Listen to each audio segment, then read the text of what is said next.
How could you expect a love to last when it's built on lies? No more second tries. Welcome back to the Music City Surrey Showcase. I am feeling the love in this room today, as I always am when I am surrounded by great musicians and friends. This is the series, if you're not familiar, where we highlight talent in the city of Surrey. So today we've got another returning guest. It is Maddie. Fun fact about Maddie, she can actually name all 196 countries of the world, and we've done so together. That is a fun fact. Yes. Yeah. Mm-hmm. How are you? I'm pretty good. The EP came out. It did. And yes. They came out in June. Yes. 150,000 streams. Yes. It already. Just surpassed 150,000 a couple weeks ago, which is insane. What's that feeling like? Because you've been making music all your life, but this is your first release. I know. It's so crazy. I can't believe that many people have listened over and over again. It's so cool.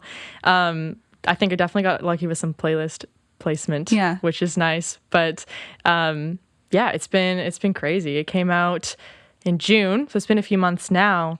What a life-changing experience that's been. Yeah. It's connected me with, and all the networking opportunities that have come out of that, and getting to play all my songs live for the first time was really, really cool. You say it was luck getting the playlists, but there's luck, of course, in this industry. We're not going to sugarcoat it. It's true. Mm-hmm. But there's also a lot of strategy behind release and how you promote stuff and when you choose to put something out. Tell me about what's some of the strategy that you went behind doing that for it to do this well. For sure. I can't really explain it, to be honest. I think releasing it kind of right at the start of summer was probably a good move. It's a really summer EP. I would say so. Yeah. It feels summery. Some music you could listen to over the summer, for sure. But I'd say also planning out all the singles to be a few months apart seemed to work pretty well. I released 4 of them as singles before the whole thing came out together. It's 6 songs altogether. So planning those releases a few months apart gave each song a chance to kind of stand out on its own as well, which is kind of nice. So, what's your favorite now, looking back on it, now that it's been a few months? Favorite song off the record? Yeah. Wow. Well, I like them all for different reasons. They're all so much fun to make and always fun to perform. I would say the last song on the EP, which came out with the record, it wasn't previously a single. It's called Closure. Yeah. I think that might be my favorite one. It just ties up the whole story, and it's the last track on the record. I like that one a lot. It sounds like a cool end note for sure. Yes. Yeah, finishing the story, because you said it's a concept EP, right? Or it's about a breakup. Yeah. Mm-hmm. Yeah. So that really tied it all up for me, which was nice. So move on. Putting that behind you. Exactly. Nice. Do you have anything else planned with, I guess, this kind of album era before you launch into new stuff? Or I'm not. Honestly, since it came out, I've been doing a lot of session playing. So playing with other artists, getting a chance to just play a whole bunch of shows. I played a lot of shows over the summer just playing guitar. Yeah. Been doing some writing sessions. So getting into that creative space has been really cool. Definitely something different. Yeah. But really been enjoying that. So probably going to keep going with some of that stuff and then eventually start writing new material again for myself. So as somebody who's doing the artist thing, I know you're also teaching and also doing the session thing. What's a typical week in your life look like right now? So much music. Yeah. Everything I do involves music in some way. So whether that's rehearsing or actually playing shows, and then teaching music. I teach guitar and piano mostly, but some other instruments as well. I've been working with some students on songwriting even, which has been really rewarding. It's so fun to kind of spark that interest in these kids as well. It's just this thing that means so much to me. So that's been really, really cool. Yeah. I love songwriting, especially with kids and bringing them up for it to be a creative outlet. Because I could say I'd technically been writing songs since I was 11 years old. We all know how those 11-year-old songs probably turned out. Yeah, exactly. Do you have any, do you remember any lyrics from when you were younger? Any favorite standouts? I can't think of any off the top of my head right now. Yeah. I'm sure if I dug in my notes a little bit maybe, but it's... I can't think of any. Stay tuned. We'll get Maddie back to a live show and she'll tell us all about her 11-year-old song lyrics live on stage. We'll see about that. Yeah, maybe. You can bring them to the show. All right. Okay, tell me about a time performing this summer with somebody else where you've been it's just really been a moment where you've been wow, this is the right move for me. This is what I want to do for the rest of my life. Yeah, there's been so many moments like that. I've played a lot of different venues, different events with different artists, and everything is so unique. Every artist is quite different that I've worked with, so just getting to learn different styles of music has been really, really nice.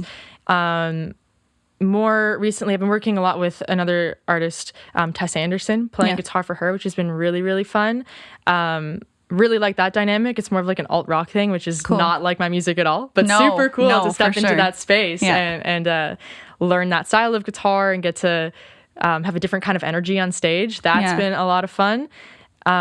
Take those reins, play lead. Totally. Yeah, gonna do some lead stuff has been super cool. Sweet. Playing more like acoustic sets with some other artists has been fun as well. Yeah, it's been a lot of diversity, like a lot of different things. So getting to experiment with that has been a lot of fun. And with all that, it sounds like you're very busy. Do you ever find that you're too busy, and how do you deal with that? Definitely, definitely hit a burnout a couple times over the summer. Don't we all? I think the biggest thing I've learned from that is just creating a balance and setting priorities and, setting goals and completing tasks that like short-term goals that are more manageable so you don't feel overwhelmed. It's taken a while to create that balance and figure out what works best.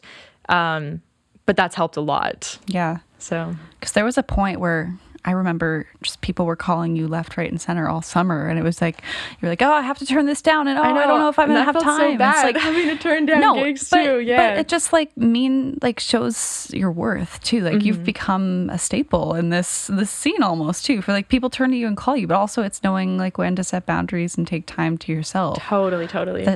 It's good to have those boundaries. And it takes time. I'm still figuring that out, to be honest. And I'm sure you're still getting all the phone calls. Yeah. It's hard to say no, though. I get that. It is. Everyone's got such cool music. Like, I loved being a part of different projects. Yeah. So it's always tough to say no, but I feel like finding non-music hobbies, too, helps to find that balance. Like geography, for example. Yeah, that's one of them. That's one of them. Yeah. What else do you, kind of do to find balance in your life?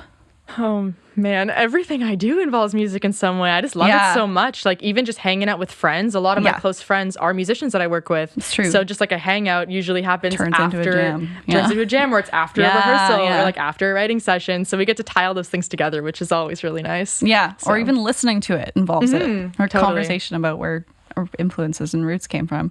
Totally, yeah. Okay. I know that we've already asked you this question last year, and we ask everyone every single year. It's kind of a trend here for a piece of advice that you'd give someone upcoming looking to get into it. Wow. That's a good question. I think if networking is so huge. That's been such a big thing that's helped me get to where I'm at.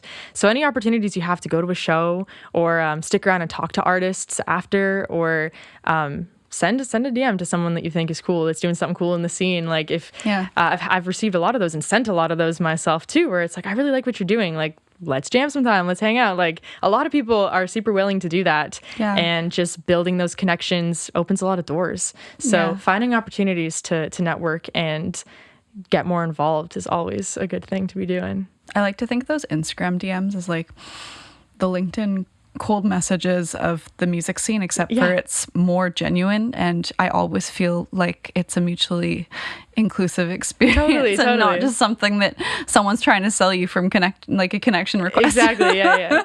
That's so cool. Cool. Where can we find you online again, Maddie? Yeah, everything is just under my name. So MADDY LOFVENDAHL, my Instagram, Spotify, Apple Music, wherever you listen to music, everything's just under my name there. TikTok, it's all the same. So sounds good. Yeah. All right. Well, I can't wait to hear you play Closure for us to close out this interview. There we go. Perfect. I see you there. Yeah, I know, right? I only took a few minutes to think about that one. You got there, nice. And to everyone at home, thanks for joining us for the Music City Surrey Showcase. See you next time. How could you expect a love to last when it's built on lies? No more second tries. I never thought it'd end this way. Hit your troubled side, so I couldn't see. But that's not fair to me. It's time for me to leave and escape your false reality. Turns out I'm better on my own, baby. And I don't care what you're doing tonight or who you're going home with.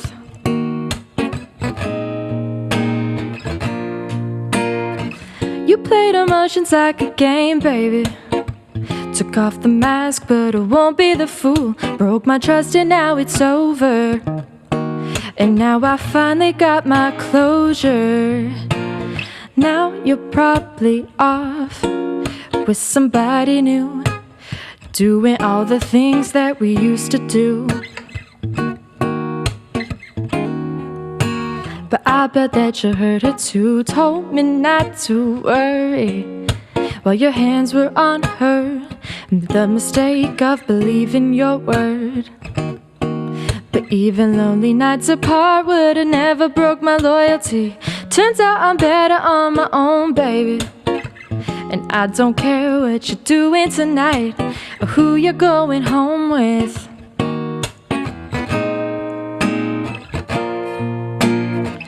You played emotions like a game, baby.